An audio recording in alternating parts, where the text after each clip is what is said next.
It was a night of heavy rain when a young woman, moved by compassion, saw a homeless man cowering in the rain and decided to invite him to her home. However, when the man gets out of the shower after a shower, something completely unexpected happens. A moment that changes your night. It was a cold, snowy night in Boston. The streets were covered in a thin layer of dirty ice, reflecting the flickering lights of the streetlights that tried futilely to illuminate the city. Emily, a 35-year-old woman, hurried up the subway stairs, pulling her coat tighter around her. The insistent rain seemed to want to wash away the city's problems and the loneliness that Emily carried in her chest. The fabric of her coat was no longer enough to protect her from the biting cold, and her quick steps were more an attempt to escape her own thoughts than any urgent destination. As she crossed the sidewalk, distracted by her memories, she spotted a hunched silhouette beneath an old awning of a closed store. It was a man, clearly homeless, taking shelter as best he could from the storm. His face was partially hidden by a hood, but his eyes met Emily's for an instant. That look conveyed a deep sadness, a reflection of a life marked by losses and difficulties. Instinctively, she thought about continuing walking. After all, the night was dangerous, and common sense told you to avoid strangers in situations like that. But something about the scene made her stop. There was an inexplicable connection, a feeling of empathy that spoke louder than fear. Taking a deep breath, Emily stepped forward and, in a firm but gentle voice, asked, "Are you well?" The man looked up, surprised. He didn't seem to expect anyone to notice his existence on that freezing night. "I'm fine, Mum," he replied, his voice hoarse and hesitant. "It's just the rain. It's very cold, but it will pass." Emily studied his face, marked by much suffering, and felt an uncontrollable wave of compassion. She knew the decision was risky, but something inside her screamed that this moment was important, almost as if it was destined to happen. "Come with me," she said, extending her hand with determination. "I have a place where you can stay warm tonight." The man hesitated for a moment, but Emily's eyes conveyed sincerity. She didn't have much to offer,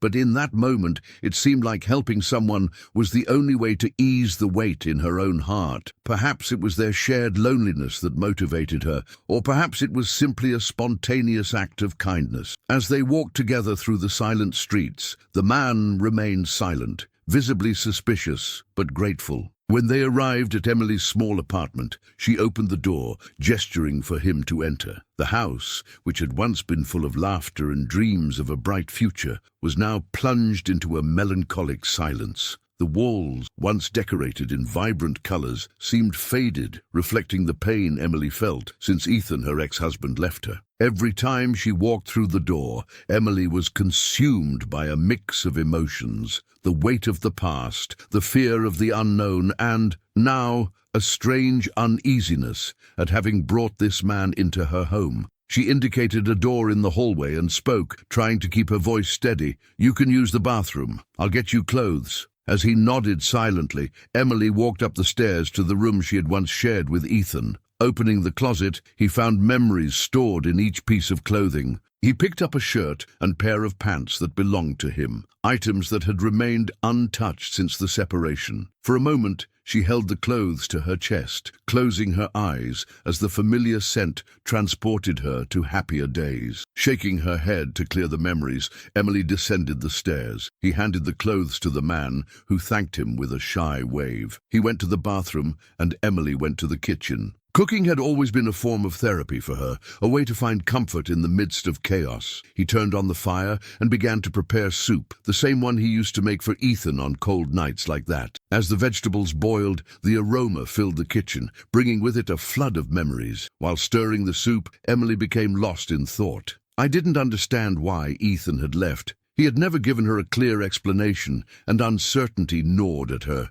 Could she have done something different? Have you said something that changed the course of their lives? These questions followed her like shadows, weighing on her heart. There was sadness, yes, but also a growing determination. Helping this stranger seemed like a way to move forward, to bring some meaning to an existence that had become lonely and stagnant. Perhaps, in reaching out to him, Emily was, in a way, reaching out to herself. The sound of the bathroom door opening brought her out of her reverie. When he turned around, he saw the man standing in the hallway. Ethan's clothes hung slightly loosely on him, but it was clear that that simple gesture had returned a bit of dignity to his posture. "Thank you," he said, his voice still hesitant but now soft. Emily gestured toward the table. "Come, sit down. I'm preparing something for us to eat." He obeyed, sitting down carefully, as if he was afraid of disturbing the balance of that space. The kitchen felt like a cozy haven, with the aroma of soup warming the air. Emily poured 2 steaming bowls and sat at the table, watching the man as he took his first spoonful. "What is your name?" she asked, breaking the silence. He looked up,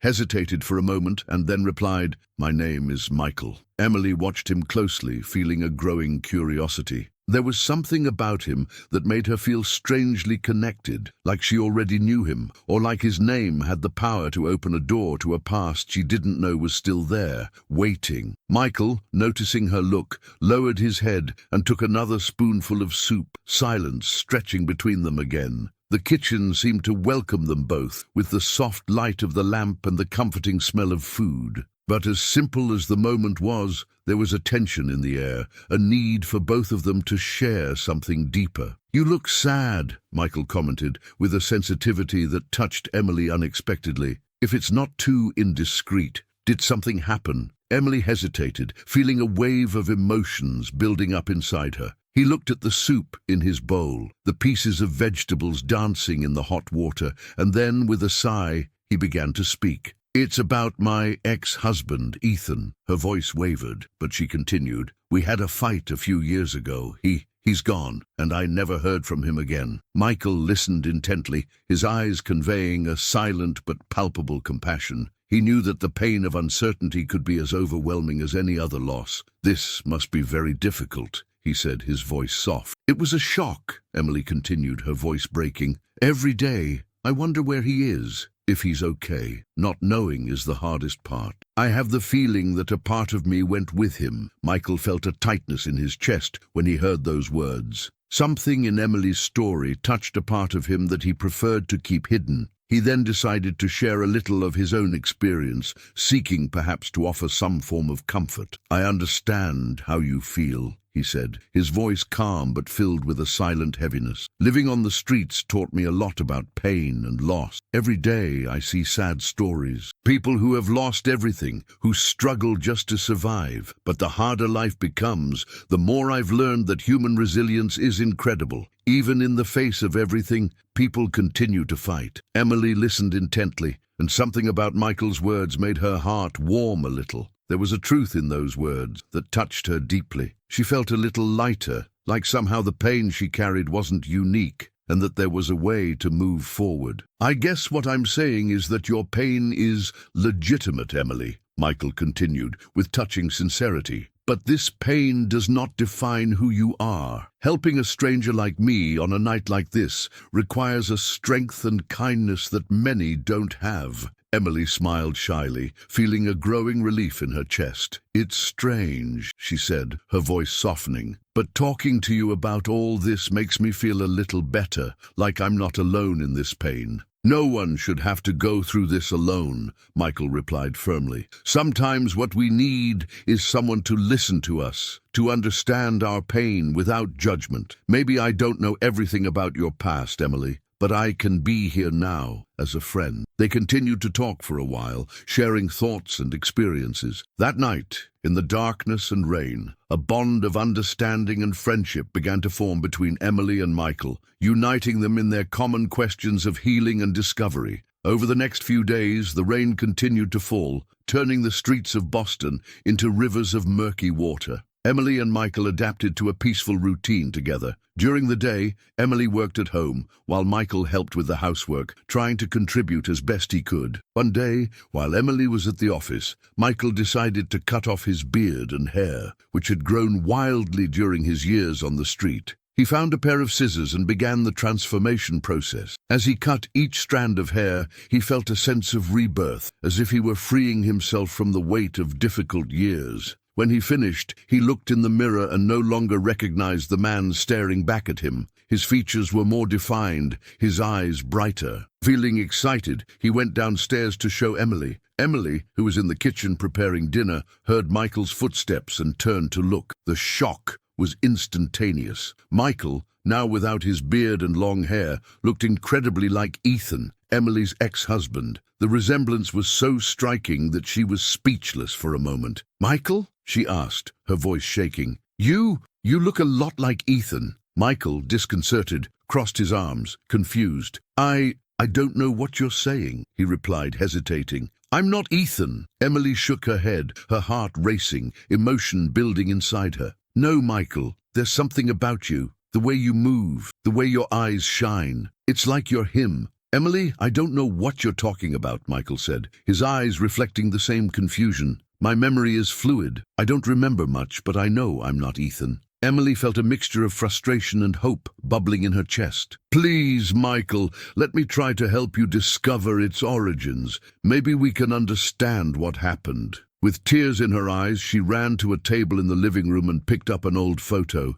It was an image of a smiling couple in a park, with an intimacy and joy that only true lovers share. She handed the photo to Michael, her hands shaking. "Look at this. It's you and me. Do you remember? It's Ethan, isn't it?" Michael picked up the photo, taking in the smiling faces. The woman in the photo was clearly a younger version of Emily, and the man, he looked closer, examining the features, the expression. There was something curiously familiar about that face, but he was convinced it couldn't be him. "For as long as I can remember, I've been, well, a homeless man. I don't know where I came from, but..." He sighed, frustrated. Emily felt frustration rising within her. She couldn't understand how this was happening. "So let's try together to find out what happened to you when you were younger. I need to know, Michael. I need to understand." Michael sighed again, his expression softening a little. "Okay, Emily, if it can give you peace, I'm ready to try." Over the next few days, Emily contacted shelters and the police, trying to find information that could link Michael to an event in the past. But until then, all attempts were in vain. It was as if Michael were a ghost. No stories, no record. They continued to live together in a quiet routine, but the tension of this strange familiarity between them remained. Every time Emily looked at Michael, it was as if she saw a reflection of Ethan, her missing husband. One day, Emily had an idea. "What if we search the hospitals and missing person records? Maybe we can find some clues about your past." Michael agreed, and so over the next few days they dedicated themselves to the search. Emily contacted several hospitals in Boston, trying to get information, and as luck would have it, one of them had a record of an unidentified man matching Michael's description. The patient had been treated after a serious car accident a few years ago. With hearts racing, Emily and Michael headed to the hospital, eager for answers. The journey was silent, both immersed in thoughts and hopes. Upon arrival, they were greeted by a nurse who led them to the archive where the documents were kept. Emily held Michael's hand tightly, trying to give him the strength they both needed. The nurse brought in a file with the patient's records, and when Michael looked at the documents, something inside him stirred. The photos, the description, the details of the accident, it all started to come together. Slowly, a wave of memories began to invade his mind, making him feel sick and disoriented. Emily, desperate to see Michael weaken, screamed for help. "Someone, please, he's fainting." The nurses rushed to him, quickly supporting him in a chair and leading him to a room. A few minutes later, Michael returned to consciousness, but his look was different, as if something had changed profoundly. "Emily, is that really you?" Michael's voice was filled with unexpected emotion. With her heart racing, Emily approached him, now with a mix of confusion and relief. "Michael, or rather Ethan, is that you?" Emotion washed over Emily as she hugged him tightly. "I knew I would find him somehow," said Michael, or rather Ethan, with an expression softened by time. "Welcome back to our home. A few years ago, I had a serious accident and lost my memory, but now, by your side, I feel like I'm finally coming home." In the days that followed, Michael and Emily continued to rebuild their lives. For Michael, the process was one of self-discovery and finding his place in the world. There were moments of frustration, especially when he encountered gaps in his memory, and others of relief when small memories began to return. For Emily, the challenge was reconnecting with the man she loved, now marked by experiences she could only imagine. The relationship between the two involved a delicate balance between giving Michael the space he needed to adapt to his new reality and being by his side, supporting him unconditionally. With each passing day, they got to know each other better, rediscovering the love and complicity they had shared in the past. Together, they learned patience and cultivated understanding, knowing that the road to healing and reconstruction would be long, but within their reach. During this process, Emily and Michael began to reflect on what they could do to help others who, like Michael, had been marginalized by life. It was then that the idea for the refuge came up. Michael knew what it was like to live without a roof, without a home. He wanted, together with Emily, to create a space where other people could find a fresh start, as he had found when he was taken in by her. The project was ambitious, but their passion for helping others drove them to continue. Over the next few months, Emily and Michael dedicated themselves to planning the getaway. They researched the needs of the homeless and how they could offer more than just a place to sleep, but also psychological support, career guidance, and opportunities for social reintegration. Emily used her organizational experience to structure the project, while Michael, with his experience, brought valuable insights into how to really make a difference in the lives of those going through difficulties. Emily also started a fundraising campaign, and the response from the community was overwhelming. With the generosity of donors, they were able to find an old building that could be transformed into the retreat of their dreams. Working alongside architects and contractors, Michael and Emily set about renovating it. Each day of work represented an opportunity to heal the wounds of the past and build a more promising future, both for themselves and for others. During the renovation process, Emily partnered with several local organizations, and community support was instrumental in bringing the project to fruition. As the building took shape, Michael and Emily saw a reflection of their own path to healing. They knew that the refuge was not just a physical building, but a symbol of hope, transformation, and second chances. Finally, after months of hard work, the refuge was open. The event was filled with excitement,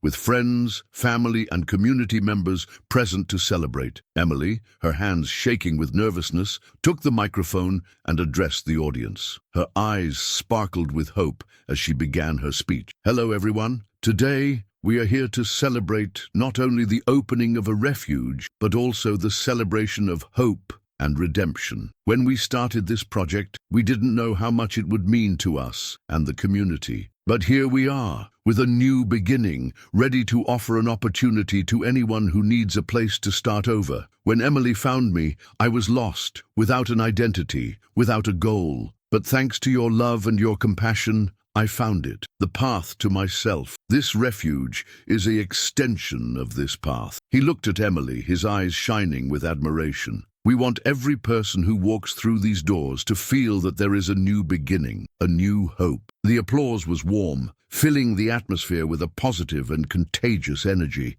It was as if that moment symbolized not only the success of the project, but also the renewal of so many lives. With a smile, Emily and Michael cut the red bow at the refuge's entrance, officially opening the space. From that moment on, the place was ready to welcome those who most needed a fresh start. The refuge, now bright and welcoming, had been transformed from an old worn-out building into a home of opportunity. Every corner was prepared to offer emotional and psychological support, and even job opportunities. There was a reading room, a community kitchen, and even a therapy space. Everything had been thought of with the heart, with the intention of creating an environment that was more than just a shelter, but a true place of healing and rebirth. As Emily and Michael watched the first people enter, they felt a mixture of pride and excitement. The path to get there had not been easy, but the reward was before them. Those who entered for the first time were not just beneficiaries, but symbols of everything the refuge represented. A second chance, an opportunity for a fresh start. And in that moment, Emily felt a deep peace. She knew that together she and Michael had done more than transform an old building. They had created a space where stories of overcoming and renewal could be written. For her, it was confirmation that no matter how challenging the journey, there was always hope. "This is just the beginning," Emily said, holding Michael's hand as they watched the first people enter the refuge. Michael looked at her with a peaceful smile, finally at peace with his past and ready to build a future alongside Emily and all those who now had a new home to call their own. The inauguration was more than a celebration of what they had achieved. It was a celebration of faith, love, and the human capacity to start over. And there, in that refuge, a new story was just beginning. As night fell, as the stars twinkled in the sky,